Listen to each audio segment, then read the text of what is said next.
Hi, everyone. My name is Zach, and I am the New York City coding and tech tutor. And in this video, I'm going to show you how to make a fortune teller in Scratch. Um, the fortune teller is a really easy first project to do in Scratch. It introduces you to a lot of just real basic things. I usually do this with my third or fourth graders who are just starting with Scratch. But really anybody can do it because it's a good introduction. So I'm going to share my screen.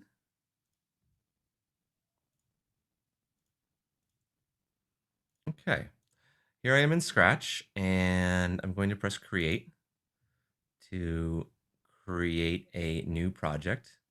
Um, I'm going to press Garbage Can to get rid of this starter sprite, and I'm going to paint a new sprite. So I'm going to choose Sprite Paint right here. Um, I always click convert to bitmap with children. So if you're getting started with Scratch, I suggest using the bitmap drawer. I wish Scratch would default to bitmap. I hate that they always have to click it. If you're really comfortable with vector drawing tools, you can stay here, but I'm gonna use the easier to use bitmap drawing tools. So I click that. I'm gonna click the circle tool. I'm gonna click outline. And then I'm going to turn my brightness all the way down. And I'm going to draw a big circle. I'm going to start in the top left and go all the way to the top right. Okay, it doesn't have to be perfect. Okay. Then I'm going to click my straight line tool. And I'm going to split my circle up into 8 pie slices. So that is 1, 2, 3, 4 lines. 1, 2, 3, 4. All right. And then I'm going to color each one of these. So I'm going to paint bucket. I'm bringing my brightness back up. And I'm going to do, I'm going to do 8 colors. So I'll do red. Then I'll do orange. Then maybe yellow. Then green. Then kind of bluish green. Then blue. Then purple. And then maybe whatever color that is. Make it like kind of like a pink by turning the saturation down pink. All right, cool. So that is my first sprite. That's all I have to do. All right, now I'm going to draw another sprite. So I'm going to down here and I'm going to paint a sprite. And again, clicking to convert to bitmap. And I will turn my brightness all the way down for this one. And I'm going to do my straight line tool. And this is going to be an arrow, but now the arrow needs to be drawn in a special way. If you just draw an arrow like this, it will work. However, I think it looks better if you draw the arrow starting from the middle and going out. Now don't draw it too big. Remember, your circle only goes out to about right there. So draw it about that big. All right, that's actually a little too small. Let's see.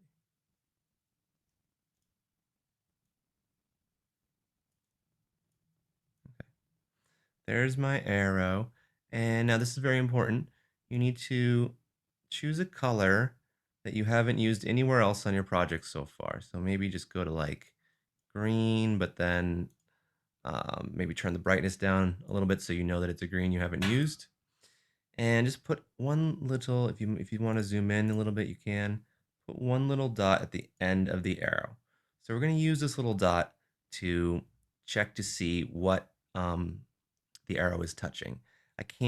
I want to use the dot as opposed to the whole arrow because the arrow might be touching multiple colors. But if I just put a dot right there, it's only going to be touching hopefully just one color. All right. So those are the only 2 sprites I'm going to have for this whole project. So I'm going back to code up here in the top left. And I'm going to put all of my scripts in or almost all of my script. There's going to be one optional script that I'm actually going to put in the stage, because remember, you can put sprites in the you can put scripts in the stage, but I'm going to put it in the most everything in the arrow. All right. So my project is going to start when I click green flag. If you want your, meaning my project, meaning my spinner is going to start spinning when I press green flag. If you want to make it start with space key and some other button to start it, you can. It won't change anything at all. It won't. Yeah. So here's the green flag block, and I'm going to do one thing at the very beginning just to just to solve a problem that you might run into. I'm going to put this go to front layer to start my whole script. The reason I'm going to do that is because if I accidentally move my, like actually right now I need to move my circle. See how I moved my circle and now I can't see my arrow anymore? Well, because I put at the very beginning of this script, go to front layer, if I press green flag now, boom, I can see my arrow again. And that will make sure that your arrow is always on the front, meaning always at the above every other sprite. All right, so next I'm going to do a repeat block and a turn block. So now if I press green flag, I'm going to see that the arrow is starting to spin. That's kind of a boring amount of spinning. For one, it's always spinning the same amount every time, and it's not spinning for very long. So to make it spin for a more variable amount of time, I'm going to go to operators, and I'm going to do this pick random. The circular shape block is called I can't remember if it's called, I think it's called a reporter block. Yeah, this is called a reporter block, or it's also a variable, you can also call it a variable block, because it's going to vary, right? Whatever numbers I put in here are going to vary. So I'm going to put quite a range here. I'm going to put 30 to 70. You can later on, you can play with other ranges if you want. And I'm going to put that in here for the repeat. So now it's going to do at a minimum 30 times 15. So whatever 30 times 15 is, that's how many degrees it's at a minimum going to spin. And on a maximum, it's going to do 70 times 15. So if I press green flag now, I can see that it is doing different amounts. All right. Now, if you want to add some sound, you can go to sound and you can do start sound pop. Oops, I pressed that. Ooh, okay. That is cool. I'm actually going to turn that off because I don't know how that sounds in the video right now. So I'm going to remove that for now. I'll add it back at the end. All right. So once it's done spinning, the very next thing we want to do is we want to check to see what color it's on. So for that, I'm going to put an if block. And then I'm going to do this block, sensing, touching color, color touching color. This is this shape of block is called a Boolean block because it reports either true or false. So right now it's reporting false because color within this sprite, my purple color is not touching a green color. So let's do now. Watch now. Let's say I do. So for this block, I want always because I'm going to do a lot of these. So I want always the first color to be that little dot on the end of the green arrow. So I'm clicking on this. I'm clicking on this little dropper tool to capture a color. And then I'm going right here. I'm going very carefully on this green. Boom. All right. And then my second color is going to be one of the colors here. So I'm going this and I'm going purple. So now look, if I click on this, true, yay, it's saying this is reporting true because green is touching purple. So I'm going to put that there. Boop. And then I'm going to make my first fortune. So I'm going to look, say hello. I'm going to press, maybe make it, I want to say the fortune for a little bit longer. And how about for this first fortune, it will say, you will become President of the United States. Okay? And I'm going to put that in there. And now if I spin and I get purple, it will show that that fortune. However, I don't want to sit here forever to show that to you. So instead, I'm just going to finish. I'm going to, just for the time being, I'm going to have the same fortune for every single color.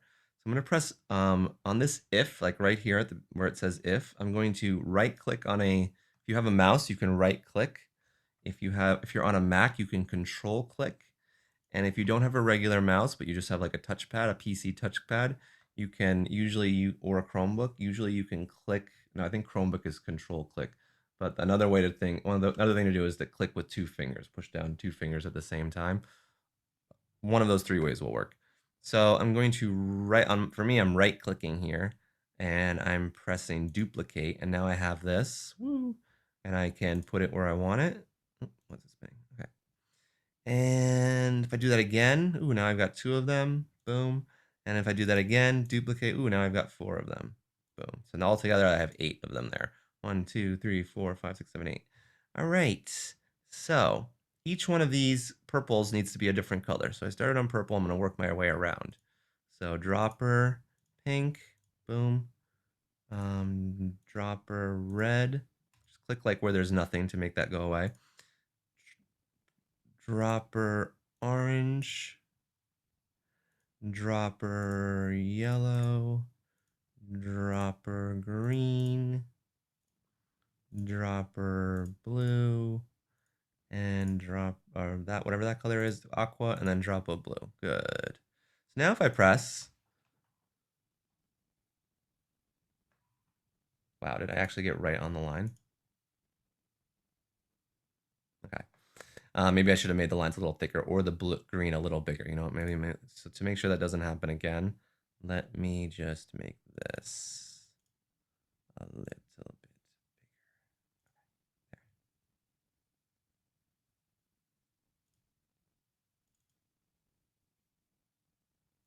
Okay. All right, let's try that again. Okay, so it's saying you will become president of the United States. Now it's saying the same fortune for every single one, but I think you can figure out what to do at this point. You just change these fortunes and you can have different fortunes. And okay, so the last thing I'm going to show you in this video is something fun to do with the backdrop. If you create what's called, first of all, if you go to backdrops and you click on the stage, then click on backdrops up here, then convert to bitmap, then choose your colors. Oh no, choose paint bucket, then choose colors. And you've got these kind of blended colors here. So I'm gonna choose one of these blend modes here for the paint bucket. And maybe I'll do like red for one color and maybe like yellow for another, yellow for another color. Okay, cool. All right. And then I'm going to go back to the code, back to the arrow. I'm going to do, what I need to do is something on this sprite needs to control something on the stage. So for that, I need what's called a broadcast. Now this is getting a little advanced and you don't have to add this part if you're new to Scratch, but you might as well try it, right? So a broadcast is, where's broadcast? I always get yellow and light orange confused. Broadcast is right here. Don't do the broadcast and wait because that will, you'll have to wait until the broadcast is finished doing whatever it's doing on the stage in order for the script to progress. So we're gonna just do a regular broadcast. I'm gonna put that right in the repeat block so that it's happening a lot. I'm gonna name the broadcast by clicking on message one and giving it a new broadcast. We'll call it change color. And then that basically like 30 to 70 times, something called change color is going to be broadcast over to the stage. So I'm going to the stage and the stage needs to know what it does when it receives that broadcast. So we're going to use this block when I receive change color. And then we're just going to do this one, change color effect by 25. And if you press green flag now, it does this cool, I don't know how well it's showing up on my shared screen right now on the video, but it's doing like a really cool flashing effect. I'm sure it looks better when you're actually doing it than it does in this video right now. Here, maybe this will work. If I just changed a setting. Maybe it'll look a little better now. Cool.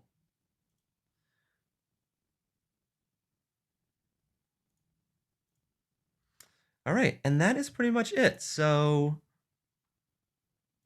you make the circle, you make the arrow, you make the arrow spin, and then right after it's done spinning, you write a whole bunch of if statements, and basically it's checking all the if statements, and whatever color it lands on, it's giving you a different fortune. So you can write the different fortunes in here. That's it. Thank you for watching, and please visit codingtutor.nyc for more great videos or to possibly sign up for a coding session with myself or someone else who works for codingtutor.nyc. Thank you. Have a great day.